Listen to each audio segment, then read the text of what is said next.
वंदे मातरम। आज का टॉपिक है हमारा त्रिकोणमितीय सारणी के मान कैसे याद करते हैं। उसके लिए है बहुत ही सिंपल तरीका है, देखें ध्यान से। त्रिकोणमिति के जो मान है 0, 30, 45, 60, 90, जैसे कि साइन 60 का मान कितना होता है, कॉस 45 का वैल्यूज कितनी होती है, उसको ज्ञात करने का एक तरीका है। अगर एग्जाम में भूल जाए तो उसे हम आसानी से कर सकते हैं। उसके लिए हमें कुछ ज़्यादा खास नहीं करना है, सिर्फ 4 तक गिनती लिखना है। कहाँ से? 0 से लेके 4 तक लिखना है। क्या करना है? 0 से लेके 4 तक। क्या लिखेंगे हम? 0, 1, 2, 3, 4, 4 तक लिख लिया हमने। और 4 तक लिखने के बाद जिसमें जो बड़ी संख्या है उससे हम भाग देंगे। बड़ी संख्या कौन सी है? इसमें 4 है। कौन सी है? तो 4 से भाग देंगे। तो 4 से हमने इसमें भाग दिया। क्या किया? भाग दिया, मतलब डिवाइड किया। डिवाइड करने के बाद, भाग देने के बाद जो आंसर आएगा उसे लिख लेंगे। तो 0 में 4 से भाग दिए तो 0 आया, इसका 1/4 ही आएगा। 2 एकम 2, 2 दूनी 4, 1/2 आ गया। ये 3/4 आ गया और ये 4 से 4 कट गया तो 1 आ गया। अब हमने क्या किया? सबसे पहले कि 4 तक गिनती लिखी, 4 से भाग दिया, भाग देने के बाद जो भागफल आया उसको लिख लिया। लिखने के बाद हम इसका क्या करेंगे? स्क्वायर रूट निकालेंगे। क्या निकालेंगे? स्क्वायर रूट, मतलब वर्गमूल निकालेंगे। और वर्गमूल निकालेंगे तो वर्गमूल निकाला हम, तो सब पे वर्गमूल लगा दिया और निकाला तो क्या हुआ? 0 का वर्गमूल क्या होता है? 0। 1/4 का क्या होता है? 1 का 1, 4 का 2, 1 का 1, 2 का नहीं होता है तो करनी 2, और 3 का नहीं होता तो करनी 3 या √3, और 4 का क्या? 2, और 1 का 1। अब ये हमने मान प्राप्त कर लिए। अब ये मान प्राप्त कर लिए तो क्या? ये हमारे साइन की वैल्यूज हो गई। किसकी वैल्यू हो गई? तो इसको हम साइन की टेबल में लिख देंगे कि 0 की वैल्यू 0, फिर 1/2, 1/2, करनी 3/2 और 1। ये क्या हो गया? साइन का मान हमने बिल्कुल आसान तरीके से ज्ञात कर लिया। एक बार फिर सुन लीजिए ध्यान से कि 0 से लेके 4 तक लिखेंगे, 4 से भाग देंगे, भाग देने के बाद जो भागफल आएगा, मतलब जो आंसर आएगा, उसका स्क्वायर रूट निकालेंगे, वर्गमूल निकालेंगे, और वर्गमूल निकालने के बाद जो आंसर आएगा वो हमारा साइन का मान होगा। क्लियर हो गया? क्लियर। अब क्या करें? इसके बाद हम साइन का मान हमने आसानी से लिख लिया। अब क्या करें? कॉस का मान लिखना है। तो कॉस थीटा के मान लिखने के लिए हम क्या करेंगे? उसे उल्टा, मतलब हम इसे 90 के मान से शुरू कर देंगे लिखना। यहाँ 1 पहले आ जाएगा, फिर क्या आ जाएगा?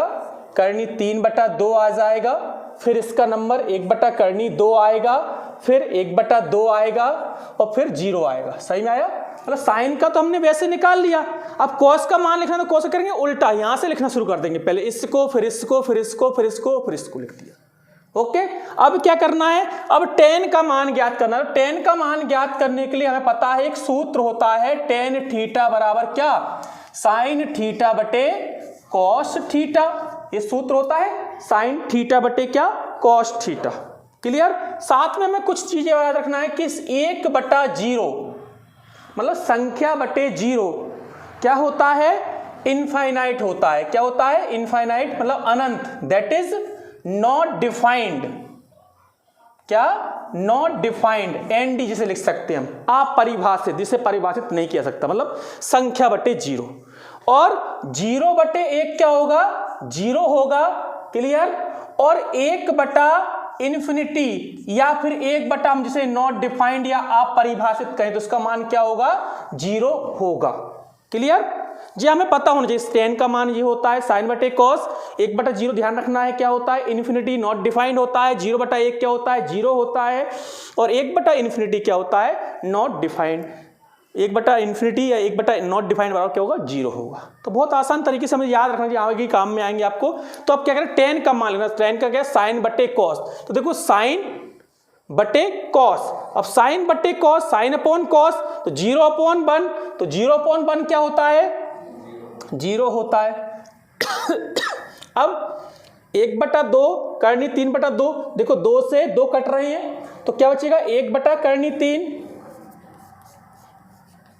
इसके बाद करनी 2 से करनी 2 कट गया तो 1/1 मतलब 1 आ गया। करनी 3/2 और 1/2, 2 से 2 काटेंगे तो क्या होगा? करनी 3/1 मतलब करनी 3, और 1/0 मतलब इनफाइनाइट, अनंत, या नॉट डिफाइंड लिख सकते हैं। अब हमें पता है कि tan का रेसिप्रोकल क्या होता है, cot। tan का उल्टा क्या होता है, cot, क्योंकि tan थीटा बराबर 1/cot थीटा।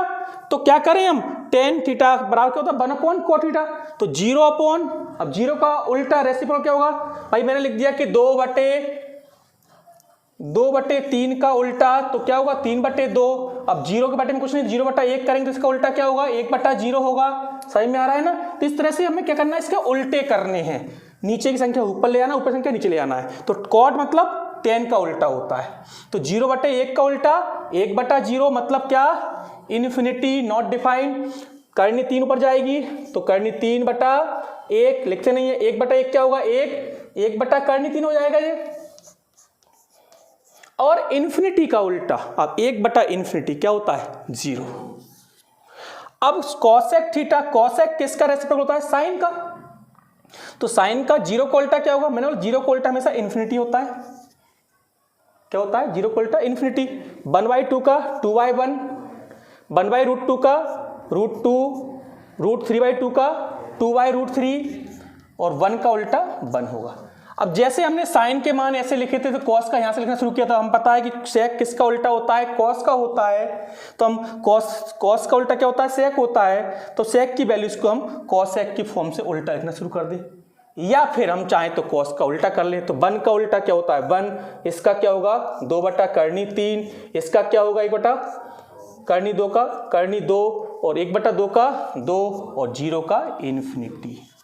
ठीक है, बहुत ही सिंपल तरीका है जिससे हम साइन के थीटा के 0, 30, 45, 60, 90 तक के मान आसानी से याद कर सकते हैं। इसे याद करने के लिए मैं तरीका बता दी, एक बार रिपीट फिर कर रहा हूँ। 0 से लेकर 4 तक लिखना है, 4 से भाग देना है, भाग दे के जो भागफल आएगा उसका वर्गमूल निकालना है, स्क्वायर रूट निकालना है। स्क्वायर रूट के बाद जो आंसर आएगा वो आंसर हमारा साइन का मान होगा। ठीक है, साइन का उल्टा करेंगे, यहां से लिखना शुरू करेंगे तो कॉस का मान आ जाएगा। tan क्या होता है, साइन बटे कॉस होता है, तो साइन बटे कॉस 0/1 0, 1/2 करनी 3/2, 2 से 2 कटेगा तो 1/करनी 3, ऐसे ही ये आ गया और ये आ गया। अब हम पता है कि कॉट उल्टा होता है tan का, तो tan के जो वैल्यूज उनके उल्टे कर देंगे, नीचे की संख्या ऊपर, ऊपर की संख्या नीचे कर देंगे। इसी प्रकार से कॉसेक और सेक का निकाल लेंगे। ठीक है, बहुत ही सिंपल तरीके से हम इसे याद कर सकते हैं। ठीक है, एग्जाम भूल जाएं तो बिल्कुल आसानी से लिख सकते हैं। ठीक, धन्यवाद, वंदे मातरम।